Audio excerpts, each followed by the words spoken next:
If you want to make your digital files look like they were shot on film, one of the things that you have to do is match the amount of grain you add to your photos to the look of the file.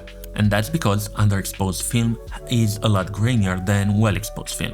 And to mimic that on your digital files, keep in mind that photos that look dark, underexposed, or where you lifted the black point quite significantly are gonna look like underexposed film photos. So, in those cases, make sure you drag on the gruffness slider a bit more than you usually would. And that's not all. Higher ISO film is also grainier than low ISO film, and I'm not only talking about the amount of grain, but also the size of the grain particle. So when you have photos that were shot in low light situation, add a bit more grain, but also make sure to make the size of your grain quite significantly higher than on a photo that was shot in broad daylight. And speaking of photos that you took in broad daylight, try and keep the grain lower on these ones.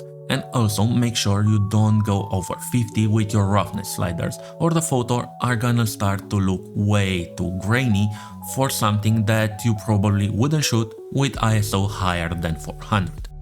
So yeah, grain is not that simple, but it's a really important part of any film emulation. And if you wanna learn more, go check out this video where I talk about film grain in much more detail.